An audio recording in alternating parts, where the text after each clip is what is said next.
Our first speaker tonight, this is hard to believe.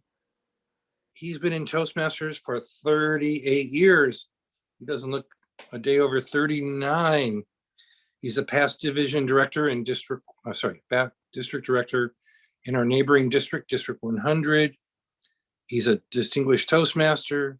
He's a former district chief judge, and he's been the district conference winner in table topics and speech evaluation contest. Wow.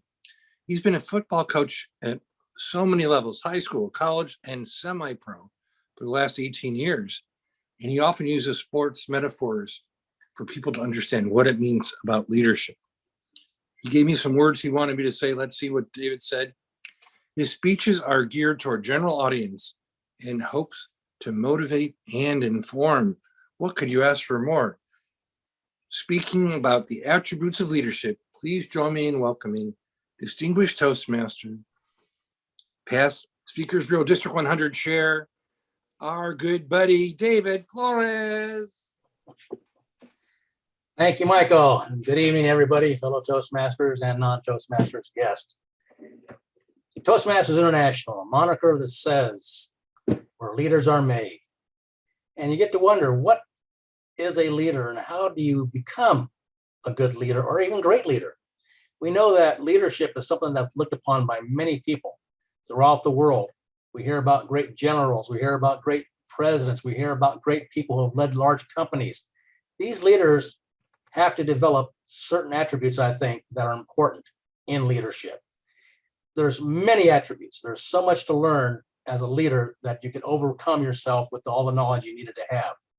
But there are a few things that I personally feel that are important as a leader to be successful in guiding a team towards success or towards whatever goals they set out to do. So with that in mind, I'd like to share probably half a dozen or so of leadership qualities and attributes I think every leader should aspire to in order to accomplish the goals of the people and team they lead. And number one in my book is oftentimes as a leader, you come with this table full of attributes, recognitions, years of experience, all the things that people see and want to hear about who's in charge and what are their qualifications. But in reality, no matter how much you know and all the experience you have and all the education, things that you've developed over the years, in reality, nobody really cares. Nobody cares how much you know until they know how much you care. If they feel that you don't care about the people that you're leading, they're not concerned and they're not interested in all the things that you know. Oftentimes we hear people spout out all their qualifications and all their knowledge, all their background, but in reality, the individuals you're leading, they want to know what you think about them. Do you care about them? Are you concerned about them? Do you have their best interest in mind, not yours? Do you want to see them succeed? You're not there to succeed for yourself, even though that's your personal goals, but you're there to lead a group of individuals or a team to a common goal that you want to accomplish as a group of individuals. So the first key in leadership is to let your people know, let your team members know that you care about what happens to them and how they are treated and what it is that they want to accomplish. Number one. Number two, everybody has to have a vision. You need to have a vision for what you want to do, what you want to accomplish. Each member that you have will have a vision and what they want to do and what they want to accomplish. But as a leader, as you move up the ladder of leadership, that focus now has to change. Your vision has to change. You can have your personal vision, but the vision you want to share is the vision you see your team accomplishing. You want to see what it is that your team is going to get out of what they do following you. So no longer do you focus so much on yourself. Your focus now shifts to the team you're leading and the vision you see for them as a group and whatever endeavor, whatever success they're trying to accomplish, or whatever project they're trying to finish. You have to see what they want to do and the vision you want to see for them and their success. It's not about you anymore. It's now about the people you lead. So that's the number one thing, is your visions will now focus not on yourself so much, but more on the people that you lead. And when they see that you have an idea or goals for them to be successful and they know you care about them, then they're more likely they're going to want to follow with what you have to do and how you want to do it. But one of the key ingredients other than those two is you need to listen. Listen to what the people are saying. Listen to what everybody's talking about. Try to be ears open all the time to what they say. Oftentimes they may have things they don't understand, and you need to listen, so hopefully they will pick it up. If you are given a message out, you want to know the feedback on that message. Are they getting the message that you want to give them? Are you communicating the things that you want them to hear? And the only way you'll know that is by the feedback you'll get by listening to the people you lead. They may have different ideas. They may have a separate set of goals. Each individual member of the team may aspire for something different, but you need to know what it is. You need to find out more about these individuals. You need to know what it is that inspires them. You need to know what's going on in their life, if you can, so that you can form a team that is mind focused on going forward as a group, not as each individual trying to do their own thing and accomplish their own goals separately. People who are looking out for themselves in a team will never accomplish the great things that a team can do. Individually, you can't do as much as you can as a group. And as a leader, you want them working as a group, working as a fine mechanism of people going towards step by step, trying to accomplish the same goal and the same vision you see for them so that they can be successful in whatever project or endeavor they are trying to accomplish.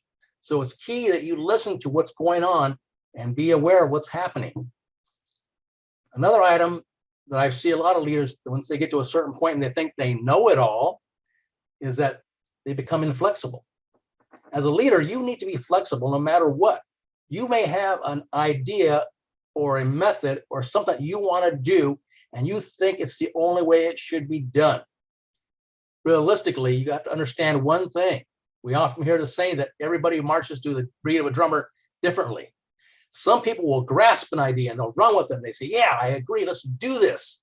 Other people say, well, I'm not 100% sure. I've never done it that way before. I've always accomplished my goals and my things this way. So I'm not really familiar with what is it you want to do. And other people may not totally understand at all.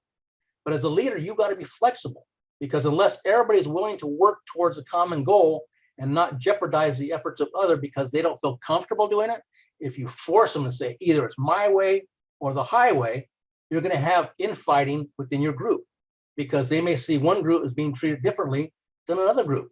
So flexibility is a key ingredient for every leader. You have to understand that each individual sees things perspectively wise in a different way than others. Not everybody just looks at everything the same way. They could look at a picture or a drawing and see something different than someone else.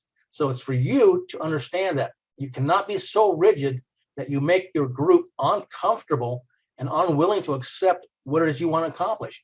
You may have a good idea that will help them be more efficient. You want them to work smarter, not harder, but until they can understand and adapt to it, they're going to fight it.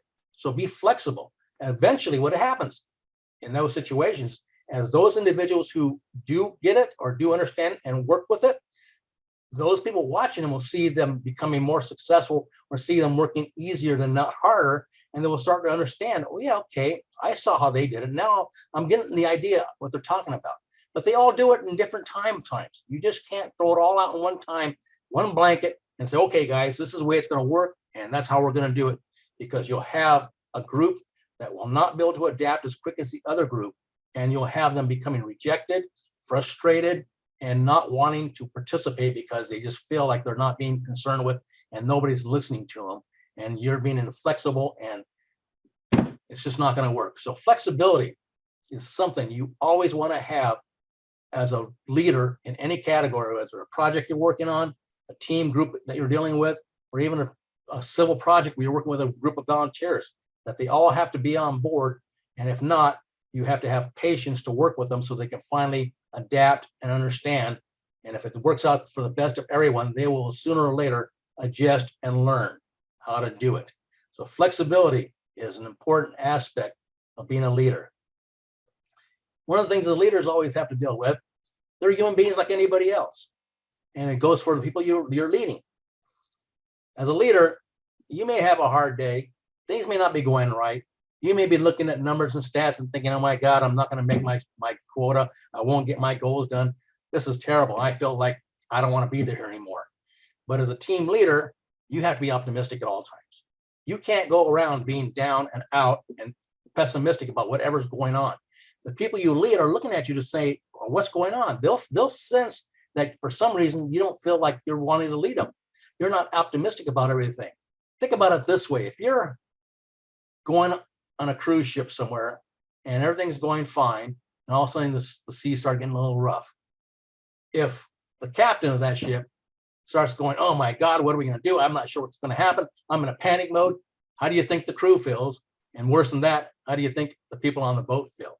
So even though the storm may be getting rough, the seas may be getting hard, you as a leader always have to be optimistic so that you can guide these people so they'll have the confidence that they're still going to be able to do what they want to do, that they're in safe hands, and the project they're working on is going to go forward, and we're going to finish what we started.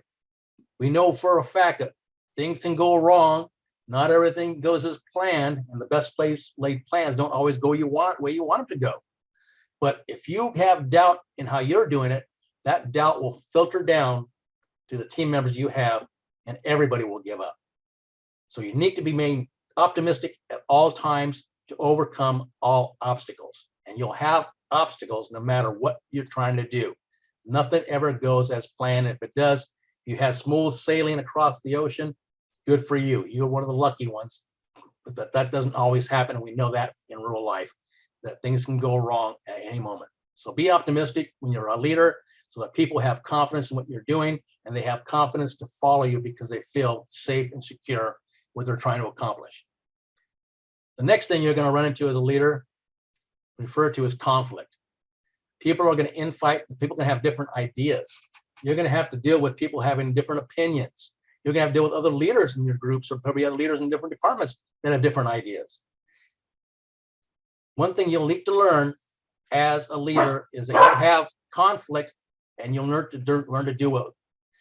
The ideas I give you, there's books, there's seminars on conflict resolution. It's a whole story in itself and a whole presentation in itself. But one of the guiding things I look at as a leader when it comes to conflict and how to resolve conflict is you've always got to have that vision, that goal, or whatever it is you're trying to accomplish as a group, and refocus your members on that. Be open to their suggestions, be open to what it is that they're bothering them. Find out what they're upset about. Listen to what they have to say. Listen to both parties. Don't draw a conclusion ahead of time until you get all the facts as to what's going on. But your final decision needs to be made, and what's the best interest for the group as a whole. And you need to help those members who are team members who are fighting amongst themselves or not agreeing with each other, is to look back and step back, see if they can come to a compromise with one thing in mind: our common goal as a team together. Not just one or two people who are not getting along, but how it affects the entire team. Because if you have one or two people fighting in a group of 5 or 10 or whatever you have that you're leading, or 100 or 1,000, that can be a cancer that can overflow into everybody else. They'll talk to their friends, they'll say something to their friends, and next you know, things are spreading out of control until you can contain it and agree to that, get them to agree that the best thing going forward is the goals you have in mind. In Toastmasters, we always refer to the core values that we have. If whatever decision you make fits in with those core values, that's the decisions you want to make. What's in the best interest of the team itself, and of the respect and integrity that you have as a group going forward, so that everybody is satisfied with the end result. Now, having said that, the decisions you make, you have to be decisive. You can't be sitting on the fence thinking, well, maybe we'll try this, or maybe we'll look at it this way. No, as a leader, you need to make decisions. And sometimes those decisions can be tough.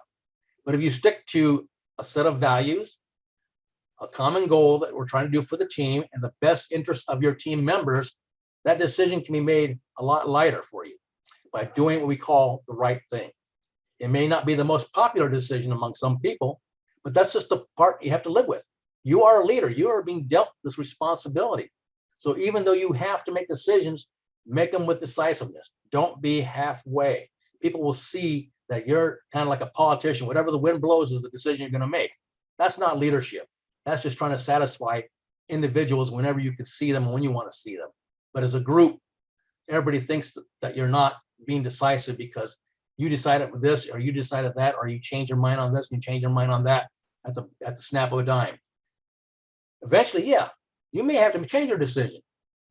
As a leader, you make the decision, and if it's the wrong decision, you live up to it. You say, that case, I decided this is what we're going to do. We did it. It didn't work. It's my responsibility. Let's sit down. Let's look at it again and reevaluate and see what we can do differently so we can have a different outcome. Don't blame others when things don't go the way you want them to go or things don't go right. You're at the top. You're the person responsible. You are the one making decisions. You have to live up what those decisions are. Now, when the decisions you make are successful, it's the people you led that made it succeed, not you. You take responsibility for the failures. You give credit to the team for the successes because they're the ones who carry it out. If you were unsuccessful, they carried out what you ordered them to do or asked them to do, and it was not successful, it's you. But if you carried out the decision and it was successful, it was their responsibility, and they're the ones who get credit for it because they are the ones who did it, not you. You only made the decision. So when it's wrong, it's you. When it's right, it's them. Remember that at all times, and you'll have a team that's loyal to you and willing to work with you no matter what it is you're trying to do. The other aspect I'd like to share with you, one of the last ones I'll share with you, is be patient. Be patient when you're a leader. And not only with the people you lead, be patient with yourself. Leadership is a learning process. It's something you don't get overnight. It takes years and years of experience in leadership roles to be able to hone your skills and hone your leadership skills. Oftentimes you talk about what kind of leader you are. As a leader, you wear many hats. There's some leaders are analytical, some leaders sympathetic. There's a whole list of how certain characteristics of a leader are and what kind of leader are you. But a great leader understands one thing. You're not in one single mold. You have to adapt. You have to adjust. You have to work with the people you're with. So you have to wear a lot of hats. You just can't treat everyone the same way. What works for one person may not work for the other. So you have to learn to how to lead people with different personalities, different levels of understanding, and different mindsets and goals that they have in their own mind. So don't ever think about yourself as a single-minded leader. Think of yourself as a leader who's trying to learn as much as he can and adapt as many skills as he can to be able to lead the diversity of people that you're going to be leading. That's where the patience comes in. If you come into leadership thinking this is the year I'm going to be successful and I'll be good for there, it doesn't always work that way. You need to be patient. Understand that this is like anything else. It's not an overnight success story. This is a story that you build on over years of experience in leadership.